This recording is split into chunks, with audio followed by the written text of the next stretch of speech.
ৰাম ধন নাই কোনো কাম বন ৰাম ধন নাই কোনো কাম বন দিনৰ দিন তো বহি থাকে থাম থাম থাম রাম ধন নাই কোনো কাম বন রাম ধন নাই কোনো কাম বন দিনৰ দিন তো বহি থাকে থাম থাম থাম শুনা শুনা সমাধব ৰাম ধনৰ কথা শুনা শুনা সভাসদ ৰাম ধনৰ কথা সেইকাৰণে ৰাম ধন কাম বৰলা ৰাম ধন সেইকাৰণে ৰাম ধন কাম বৰলা এইটো কোনা কোন নো এইটো বন্ধ কৰ পঠালি চকুৱা ঠেটা কৰিবলৈ আহিছ এইটো দেখিছ হা খোটা কোপ পোৱা নাইতো ঠেটা কৰিবলৈ আহিছ বোলে ৰাম ধন নাই কোনো কাম বন এতিয়া কাম কৰা নাই মই কি কৰিছোঁ তাই ৰাম ধন কেনি কি কৰিম আগফালৰ পৰা পাছফাল গোহালি ঘৰৰ পৰা একেবাৰে গোসাঁই ঘৰ কি কৰা নাই মই আচলতে মোৰ নামটো ৰামধন হ'ব নালাগিছিলে মোৰ নাম হ'ব লাগিছিলে গোবৰ্ধন পিতাই তাহানিতে দি দিলে ৰামধন এতিয়া পাইছোঁ বাপেকে মজাটো মোৰ ৰামধন কেনেকৈ হ'ব লাগে নামটো নন্দ ৰজাৰ ঘৰত আহি পেলাই এতিয়া পাইছোঁ বাপেকে মজাটো বোলে ৰজাই ঘৰত বোলে ৰজাই ভাল লেখে যাক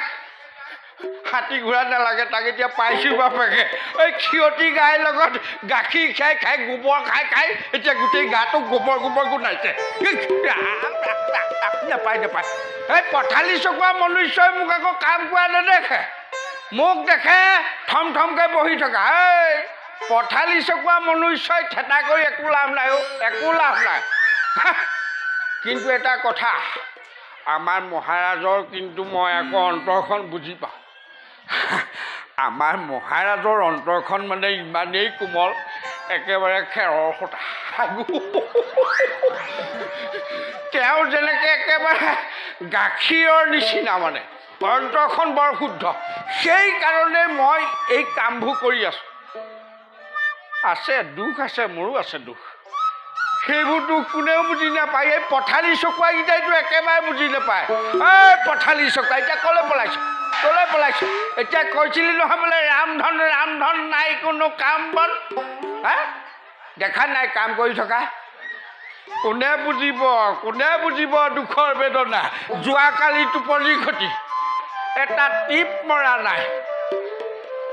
দিনটো লেকো কাম কৰি মই বোলো অলপ নিদ্ৰা দেৱীৰ কোলাত এনেকৈ শুবলৈ লৈছোঁ দেই বোলো ৰামধন অকণমান শুই দেচোন অকণমান জীয়াই ল তেনেকুৱাতে মাতিলে নহয় বোলে ৰামধন একো ধৰিব পৰা নাই আকৌ এনেকৈ অকণমান নিদ্ৰা দেৱীৰ কোলাত শুইছোঁ আৰু ৰামধন মই বোলো কোনে মাতিলে তাৰপিছত এনেকৈ উঠিলোঁ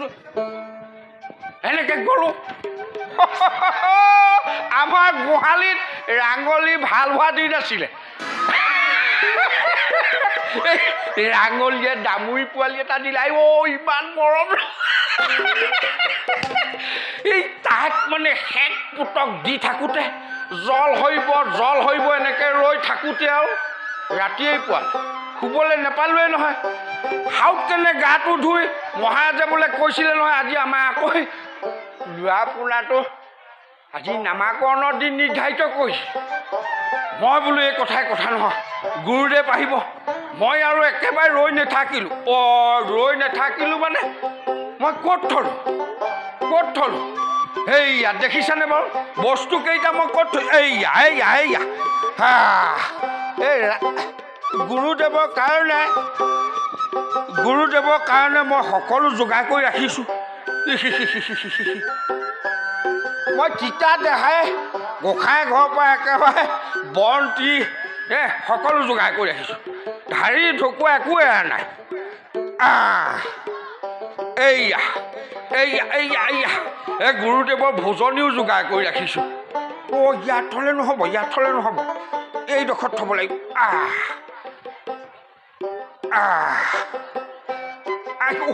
কঁকালে কটৰ মাৰিছে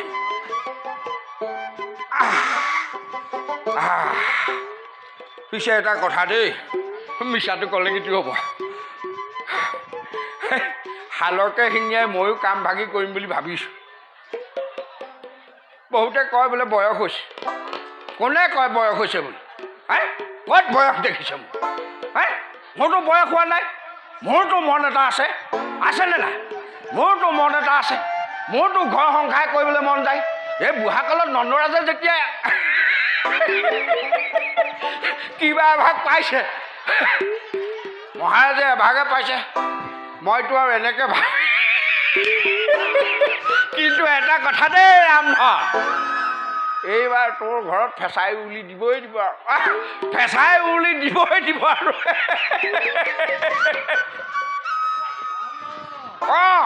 মহাৰাজ মই ইয়াতে আছোঁ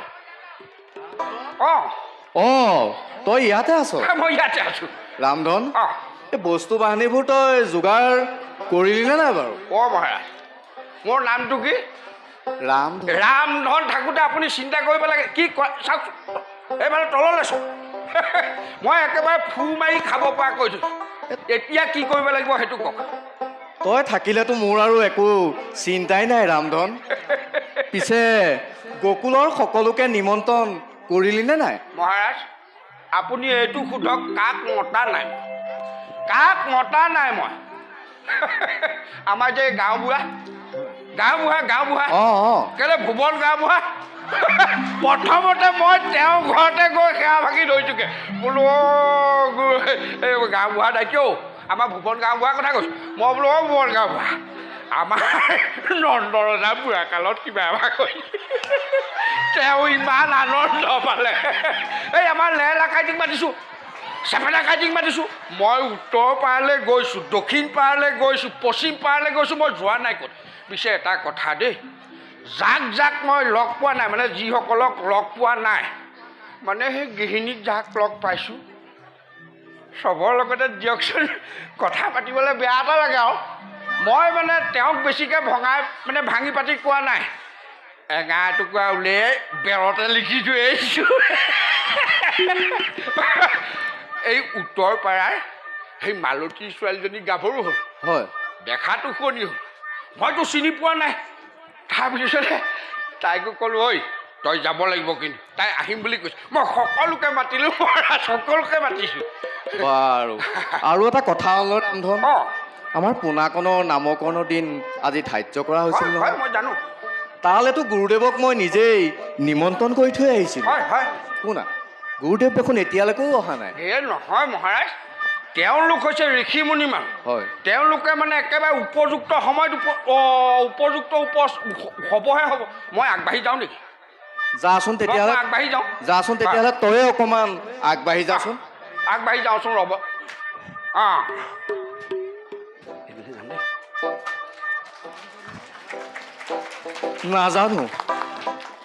নাজানো গকুলৰ আমোলে পৰিৱৰ্তনে আমাৰ মনে আনন্দিত কৰি তুলিছে যেনিয়েই চোৱা হয় তেনিয়েই সুবৰ্ণময় পৰিৱেশে সুবাস কৰে অন্ধ ৰাতি মুৰুলীৰ মধুৰ কণ্ঠে আমাৰ মন প্ৰাণে হৰি নিয়ে নাজানো কিহৰ ইংগিত ইয়াৰো থাকিব পাৰে কিবা বিশেষ কাৰণ ৰামধন আহক গুৰুদেৱ ৰামধন মই যোগাৰ কৰি ৰাখিছোঁ না দিয়ক চৰণটো দি ধুৱাই ভালকৈ ধুৱাই দিয়ক পানীখিনি খালি চেঁচা দেই ৰামধন মই জুগুতাই ৰাখিছোঁ পানীখিনি চেঁচা কষ্টকণ পালে চাগে দেই ৰামধন তই গুৰুদেৱৰ আসনৰ ব্যৱস্থা কৰ কৰিম গুৰুদেৱ আহকচোন আহক আহক দেহি আহক গুৰুদেৱ ৰ'ব সেইটো কেনে এইটো কৃষ্ণ বাঘ আসন গ্ৰহণ কৰকচোন ৰামধন তই ৰাণী আৰু গোপীসৱক মাতি দেই আৰু ৰাণী আইদেউ ৰাণী। মই মাতি দিছোঁ ৰাণী আইদেউ ৰাণী আইদেউ গুৰুদেৱ আহিলে নহয় বলক বলক মহাৰাজে মাতিছে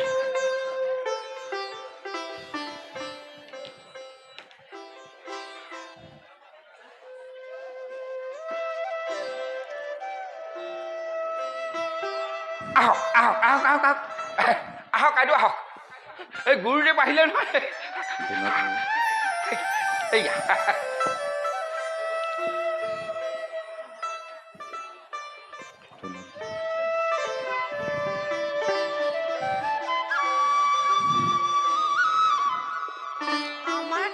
গুৰুদেৱ আমাৰ সেৱা গ্ৰহণ কৰক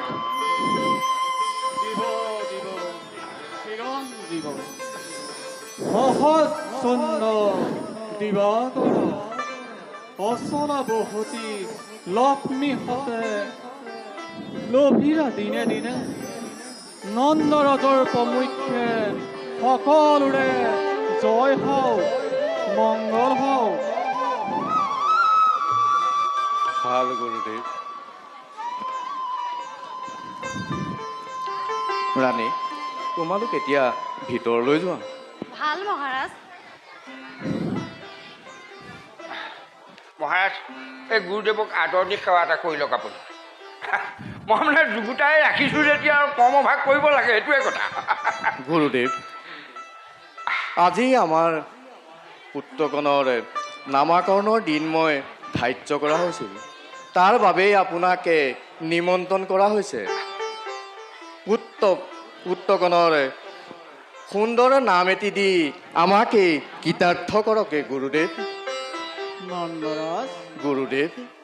তোমাৰ পোনাকণৰ নামাকৰণৰ আগত তোমাৰ পুত্ৰক এবাৰ মই দৰ্শন কৰিব লাগিব ভাল গুৰুদেৱ ৰামধন ৰাণীয়ে পোনাকণক লৈ আহিবলৈ কওঁ গুৰুদেৱৰ দৰ্শনৰ বাবে হয় হয় হয় এই পিছে মহাৰাজ মই সেই ৰাণী আইদেউক মতাৰ আগতে গুৰুদেৱক সেৱা ভাগি কৰি লওঁ মই মোৰ ফালৰ পৰা সেৱা ভাগি কৰাই নাই নহয় গুৰুদেৱ খুৰাৰ খোজে প্ৰতি অপৰাধ এই যুগুতাই ৰাখিছিলোঁ সম্পদসমূহ কিবা মানে দিওঁতে থওঁতে কিবা কিবি ভুল হ'ব পাৰে সৰ্বদোষ মৈক্ষণ কৰি মই আকৌ সংসাৰ পতা নাই সেৱা ভাগি দিয়ক তথাস্তু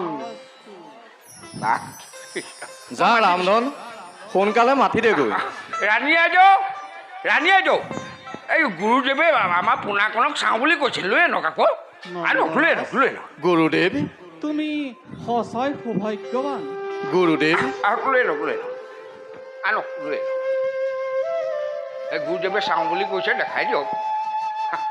গুৰুদেৱ এই ভাগে আৰু গুৰুদেৱ এই আমাৰ পোনাকণ চাওক গুৰুদেৱ এই অভাগীৰ সন্তান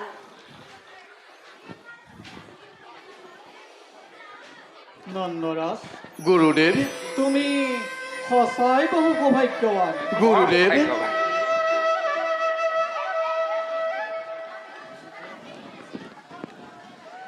গুৰুদেৱ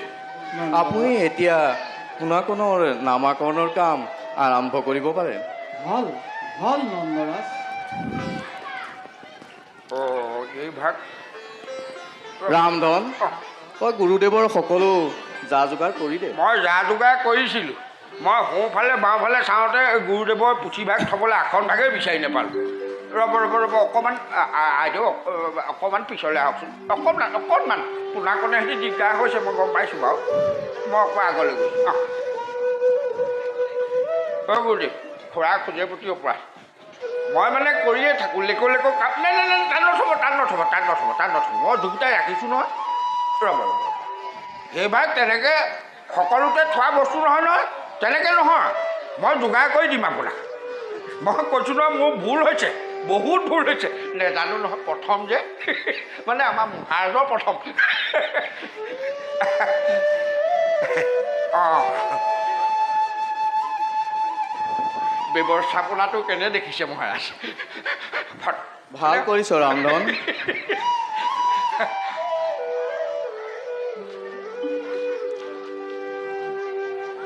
ভালকে গণনা কৰি দিয়ক দেই।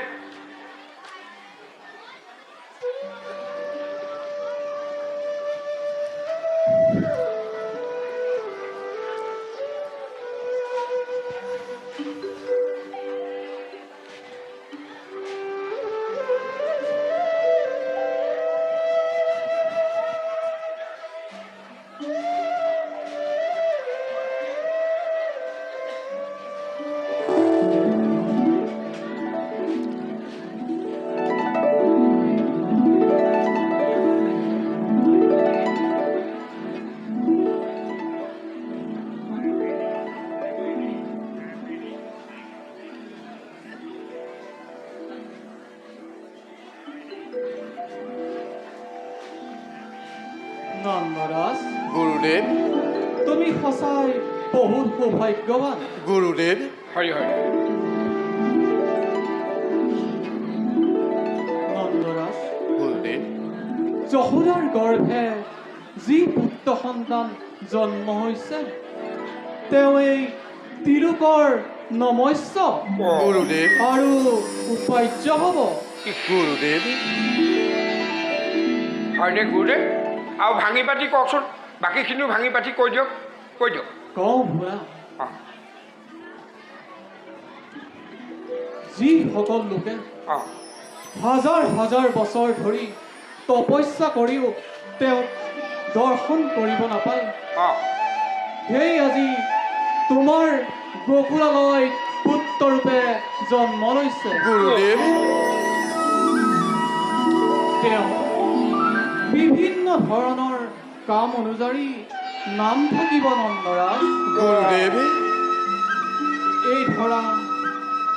পূব শব্দটি অৰ্থ হ'ল সংসাৰ গুৰুদেৱ, আৰু ন শব্দটিৰ অৰ্থ হ'ল মুক্তি। কি বুলিলে গুৰুদেৱ? মুক্তি মুক্তি। মুক্তি। অৰ্থাৎ সংসাৰৰ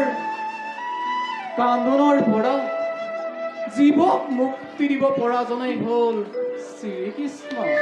শ্ৰীকৃষ্ণ। বৰ দুখ লাগে গুৰুদেৱ। গুৰুদেৱ,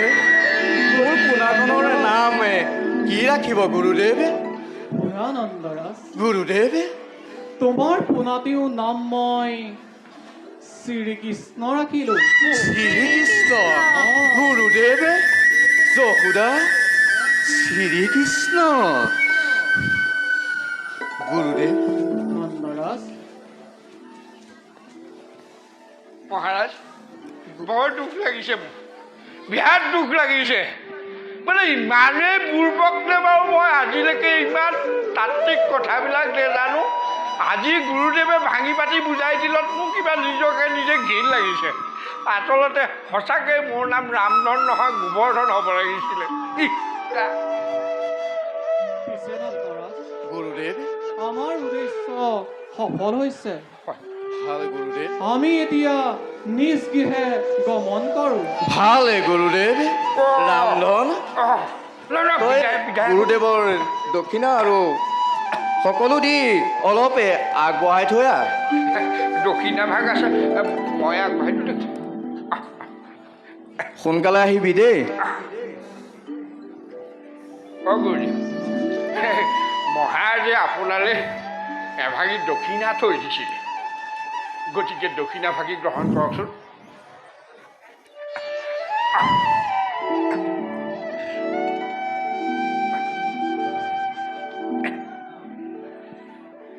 এই গধুৰ নেকি? মই ধৰি দিওঁ। হে পাৰে, পাৰিব পাৰিব।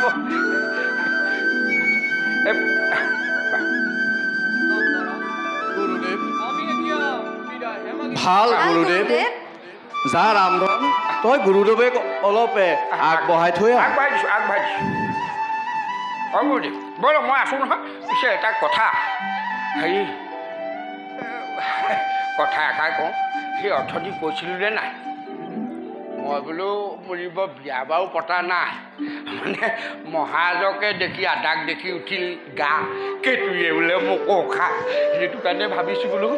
সংসাৰ এখন পাতিম বুলি ভাবিছোঁ মানে ফেঁচা উৰুলি দিয়াম বুলি ভাবিছোঁ আপুনি আশীৰ্বাদ এটা দিলে আৰু ক'ব ভাগব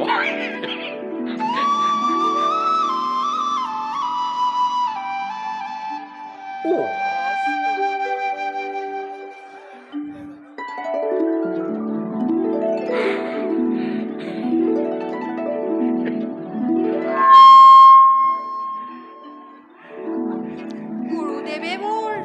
পোনাকণৰ বিষয়ে কি কৈছিল গুৰুদেৱে পোনাকণৰ বিষয়ে কৈছিলে কিন্তু এতিয়া নকওঁ দিয়া সঁচাকৈ কওকচোন মহাৰাজ গুৰুদেৱে পোনাকণৰ বিষয়ে কি কৈছিল ৰাণী মহাৰাজ আপোনালোকে যদি কিবা গোপন কথা পাতিছে মই ভিতৰলৈকে তাৰমানে বস্তুবোৰ সামৰি থাকোঁ ভাল তই বস্তুবোৰকে সামৰ ৰামধন নহয় সেইবিলাক কথা মই শুনিব নাপায় কওকচোন মহাৰাজ গুৰুদেৱে মোৰ পোনাকণৰ বিষয়ে কি কৈছিল গুৰুদেৱে পোনাকণৰ বিষয়ে কৈছিল কিন্তু নকওঁ দিয়া কওক মহাৰাজ পিছতে ক'ম আৰু গুৰুদেৱে মোৰ পোনাকণৰ বিষয়ে কি কৈছিল তুমি সুধিছা যেতিয়া কওঁ আৰু যশোদা গুৰুদেৱে কৈছে অহা বাৰতে আমাৰ এটি কন্যা সন্তান অহাৰ সম্ভাৱনা আছে তাকে তোমাকে ক'বলৈ ক'লে তুমি কি কোৱা যশোদা